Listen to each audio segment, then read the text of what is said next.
Professor Yunus তিনি যে সরকারটা গঠন করেছেন এটা হলো অন্তর্বর্তীকালীন সরকার, এবং এই সরকারের কিন্তু কোনো উল্লেখ আমাদের সংবিধানে নাই। তাহলে উনি কিভাবে আসলেন? এটা উনি আসলেন আমার আপনার ইচ্ছায়। উনি যদি আমার আপনার ইচ্ছায় এসে থাকে, তাহলে ওনার এই যে গত 13 মাস বা 11 মাস যে কাজটা উনি করলেন, যে কাজগুলি করছেন, এটার জন্য কিন্তু উনি নিজেই একটা সনদ লিখতে পারতেন যে আপনারা আমাকে দায়িত্ব দিয়েছেন, আমি মনে করি আমার দায়িত্ব এইটুকু, এইটা বলে উনি ওনার কাজ শুরু করতে পারতেন। কিন্তু উনি তা করলেন না। উনি একটু বোকামি করলেন এবং করে উনি ওনার সংবিধানে ফেরত দিলেন, যেখানে তার নিজেরই কোনো স্থান নাই। এরপরে আসছি এই জুলাই সনদ কেন এই দাবি।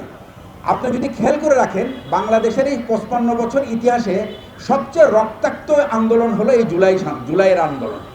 এই জুলাইয়ের আন্দোলনের নায়ককে, এই জুলাইয়ের আন্দোলনের নায়ক কিন্তু আপনারা।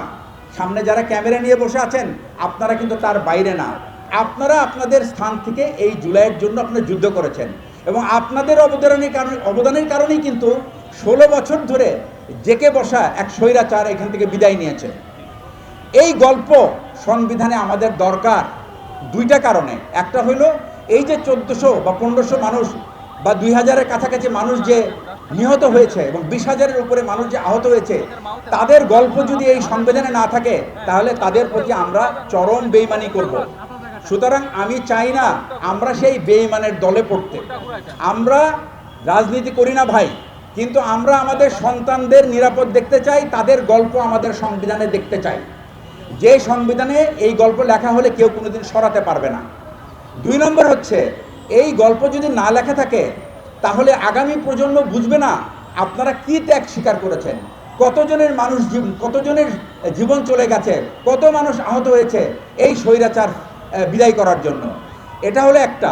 2 নম্বর হচ্ছে, যদি আপনি এটা না লেখেন, তাহলে আগামীতে যে ফ্যাসিস্ট, কারণ এই সংবিধান আমাদেরকে প্রতিবারই কিন্তু একটা করে ফ্যাসিস্ট দিয়েছে। অনেক আগে আমার এক বস আমাকে বলেছিল, 3য় বিশ্বে কেউ চেয়ার থেকে নামে না, তাকে নামাইতে হয়।